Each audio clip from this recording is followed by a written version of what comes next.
This is a Bible story from the book Exodus. God said to Moses, "Meet me on the mountain and I will give you some instructions about how I want people to live. They will be written on tablets of stone." So Moses and his assistant Joshua hiked up the mountain. The people stayed at the bottom with Moses' brother Aaron in charge.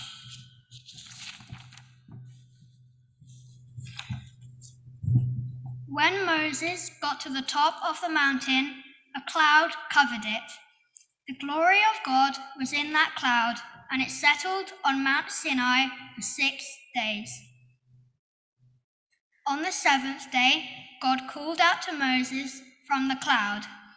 From the valley, the people looked up to see if they could see God on the mountaintop. What they saw was a raging fire that held God's glory. Moses walked straight into the cloud to talk to God. He was there for 40 days, 40 nights. This is a story from Matthew's Gospel. It had been 6 days since Peter realized that Jesus was the Messiah. Jesus was going on a hike and took Peter and James and John with him. When they got to the top of the mountain, Jesus started to glow from the inside. His face was shining like the sun, even his clothes were dazzling white. And then Moses and Elijah were there with them, and they started talking with Jesus. Peter was so excited and said to Jesus, "This is so awesome. I think we should make 3 houses here and stay here forever. 1 house for Jesus, 1 house for Moses, and 1 house for Elijah." Then all of a sudden a bright cloud came over them, and a voice inside the cloud said, "This is my own son, whom I love very much. I am so proud of him. Listen to him." When Peter, James, and John heard this, they fell to the ground and were really scared. But Jesus came and touched them, saying, "Get up and don't be afraid." And when they looked up, Moses and Elijah were gone. Only Jesus was there with them.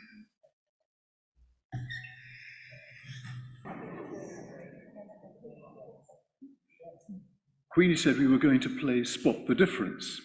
So let us play. But first of all, we need to make it a competition. Let's get everybody in. That's lovely. Do come in. Do space yourself. Perhaps someone each side would be a good idea, because I think we're going to make it competitive. We'll have the north side against the south side, and for the people in the choir, cantores, Decay and I will try and remember that as well. And Father Stephen is bravely going to be the scorer, and there are points. Now, what I'd like to do is, if I ask a question, I would like people to put hands up, and then I'll invite an answer. That's like being in school, I know, but it just keeps things a bit organized. And I'd like the younger people here to have a go at answering first, and then if they can't manage it, we'll perhaps go further back to people who've heard these stories many times before. So the questions may be easier for them, so they only get half a point if they get the answer right, whereas younger people get full 1 point for each correct answer. Is that all right? So we'll try running it like that, see how it goes. So the thing about Spot the Difference is that you look at the 2 pictures, don't you, and you think they're both exactly the same until you start looking in detail. Well, we're going to look at Spot the Difference in stories. So I hope everyone's been listening. I can see that the adults are reaching for their sheets, which have got all the words on, before we start asking any questions. But let's think about, I'm going to ask you something. Am I turned up quite loud at the moment? Would it be nice if I was quieter? Clive, I'm on blue. Thank you. It's all right. It sounds terribly loud to me. It must be my hearing aids. In that case, don't worry too much, Clive. We're happy.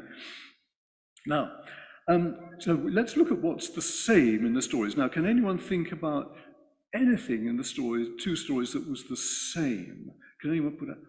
right, I've got hands going up here. Okay, Queenie, what was the same? There was a mountain. Very good. Okay. And anything else? Ted?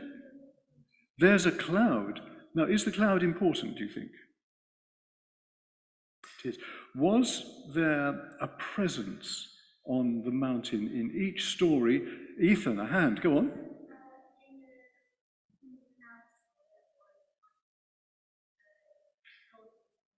God was in the cloud. It's how all the stories in the Bible, if there's a cloud, it means God is there. I think God's there a lot of the rest of the time as well, but when they want to draw our attention to God being present, cloud is the word to look out for. Jolly good. So we've got a mountain, we've got a cloud. How's the scoring going, Stephen? It's 3-1 at the moment. Very good, thank you. Now, let's think. We've got two mountains. Let's just say there are two clouds, although in the second story the cloud appeared partway through, but it was there at the beginning in the first one, but mountain and cloud. But apart from that, did the mountains look the same? As this is spot the difference, the easy answer is very good. What were the differences? Really? Oh, right, so I think you're asking that question. Yeah. What was different? Now, who read, let's think, I think it was Hugh, who read, where are we? This is it, that's not the right one. There. What was at the top of the mountain here? A raging fire. I'm very sorry, it's quite right. I haven't got my handheld microphone, I haven't got it out. We'll just keep going, see how we go. A raging fire. That must have been terrifying. And all the people were at the bottom of this mountain because the person who had been leading them had gone up alone. I'm telling you half the difference already. Let's start again. There was a raging fire on the mountain, that's right. What did the other mountain look like? Is there any information there? It's a trick question.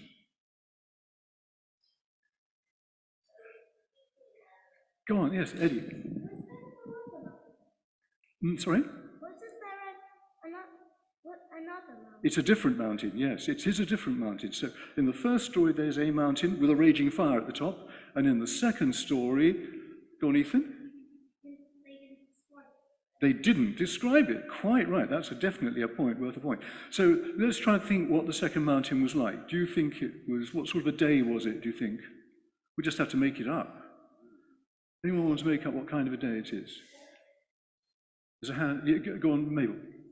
A sunny day, blue sky, a lovely day. Okay, that's right, that's fine. It could have been like that. It might have been as I see the downs sometimes with rain pouring down. We don't know, but let's make it a sunny day. That's very good. So the mountains look different. One's got raging fire, and the other one, it's a nice sunny day with a mountain looking beautiful in the sunshine. Now, who went up the mountain? Different people in the two stories. I see, go on, yes. Moses, in the first story, Moses went up the mountain, he did. Did he go up with anyone else? This is a bonus point. Go on, Mabel.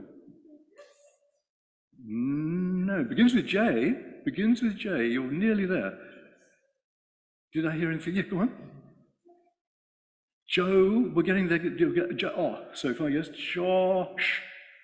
You are. Any Joshua's here? It was Joshua, wasn't it? So Moses and Joshua went up, but Joshua doesn't feature in the story anymore. It's all about Moses.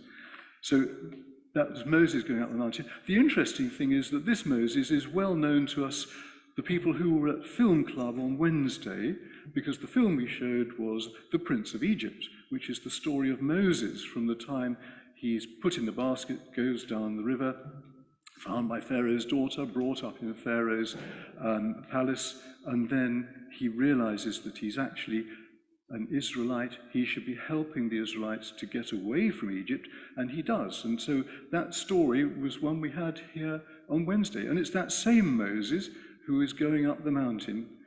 And I just thought we should refresh that for those who were at the film club. Jolly good. Let's think. So who went up in the second story? Now we've got 4 names I'm looking for. Anyone? Right, I'll start over here. I don't want to ignore you, and I better ask the choir up there sometime, but who went up in the second story? Can you remember? Don't worry, we'll come along. Anyone from the choir, adults, because you feel a bit left out up there. Who went up the mountain in the second story? James, good one, yes? Let's go, yeah, go on, Ethan. Jesus and James and John and I heard a Peter from the back. Well done. So that you've got scoring well. That was from the Decani side. Very good. So, what happened next in the story? Now, let's go back to story 1. There's Moses on the mountain. Joshua doesn't get another mention. So, Moses does something. Can anyone remember what Moses did? Eddie, go on. Don't worry. Ethan. The 10 rule things, jolly good. He gets given them, but where does he get given them? He walks into the cloud. He walks into it, disappears from view. He's there from 40 days, and then when he comes out, he has the 10 commandments with him, doesn't he? Yeah. So he goes in to meet God. It must have been jolly scary, because this story is so important to the Jewish people, the Israelites at the time, that it goes on for about 15 chapters. And the description of the mountain gets more and more terrifying, actually, if you read it. Okay, we had the fire on top, a blazing fire, but not only that, there was smoke, there was lightning, there was thunder, there was a trumpet sound, and anything you can think of which is terrifying was up there in terms of natural phenomena. Do you think it was a volcano? Sounds a bit like it, a raging fire on top, wasn't it? And smoke. Anyway, Moses went in and came out alive with the 10 Commandments. Now, the important thing to remember here is that we've got the 10 Commandments at the back of the church there on those boards. Someone was asking me about the strange letter S. Looks like a F. Thou felt not, and things like that. But can we remember any 10 commandments? We won't do all 10, but there's a point for each commandment we can remember. I see hands going. Eddie? No stealing. Jolly good, yes. Go on, and Henry. Thou shalt not murder. Very good. Any commandments over here?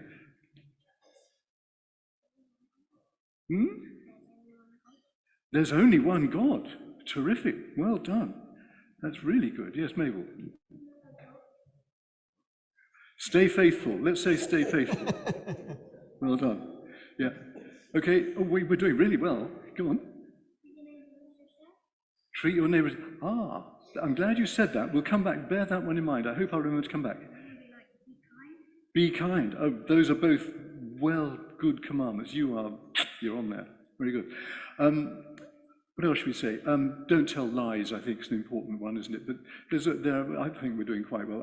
I think that's really good, knowing those. Well done. So, what happened next in story 2? So we've got Jesus, James, John, and Peter on the mountain on a sunny day. And what happened? You're doing really well. Anyone who would like to... These guys are enthusiastic. Oh, I'm going to give it to Ted first. Go on, Ted. Jesus started to glow. He did. He looked completely different, didn't he? Well, there's a thing. And something very strange happened else. Go on. We're coming to that. Coming before that. You're all right. I'll let you do that one. Go on. There was God's voice. Came out. Yes, there was a cloud. Came down. I should let you do it. You were absolutely right. Please do it. Yes, this is my son. Can you remember anything else he said? I'm really pleased with him. And... Yes? Huh? Sorry, Tim, my hearing. Oh, the question. What happened after that? So God, the third thing God said, this is my son. I'm really pleased with him. Listen to him. That's right. That's right. Terrific. We're doing really well. So, another one, yeah?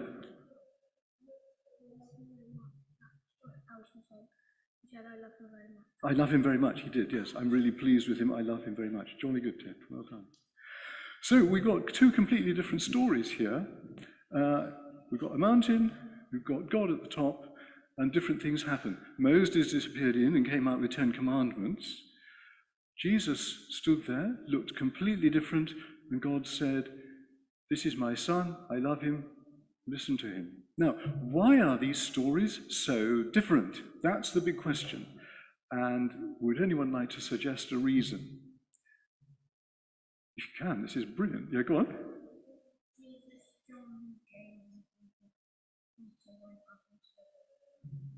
Yes, they did. But the strange thing is that Moses popped up next to Jesus, didn't he, during this episode? Now, the thing is that Moses had been dead hundreds of years. And similarly, Elijah, the other guy who popped up next to Jesus while he was all shiny. And that's a very strange thing. But what did Moses have? Moses had been given the 10 Commandments. And God said, okay, here are Moses and Elijah, they're good guys, but this is Jesus. Listen to him. And you wonderful people here came up with two things that are not in the 10 Commandments that Jesus said. Can you remember what you said? You said, love your neighbor as yourself, be kind, and love God. So this is what we're meant to be listening to Jesus about. And the stories are so very different because they're separated by about 500 years from when they were written down. And people's understanding of God changed. God did not change during that time. We believe that God remains the same. But we all are trying to search out, to understand more about God. And Jesus showed us this wonderful new understanding. Love God, love your neighbor. And that's the way to live. And all of those 10 commandments and more are included in those two simple commands. So I think you've done brilliantly. We've covered 500 years of the Bible in that. And it's all about, the Bible's telling us all about being best friends with God, really. I'd just like to go briefly. This is the Sunday before Lent. And Lent gives us a time when we could just think about spending a bit more time with God. And we can do that by reading the Bible or just sitting and thinking, God, are you there? I'm here. What's it all about? But Lent is a time when Christians have always spent a little bit of time trying to be closer friends with God, if you like, and something to think about as we go along. The trail round the churchyard has been lovely. I don't know how many of you have done it. I did it with my grandson, and it was super. And when we got to the end, having collected everything we had, collecting words, there was a reward at the back, which was just a little paper bag with some things in it. And one of the things inside it was a bookmark. And I thought, wow, okay. If anyone has found this rather a complicated talk with an awful lot of information in it, seize on this one thing that was written on the bookmark, which the Bible is all about. And those words were only 3 words, something to think about in Lent. God is kind. God is kind. Amen.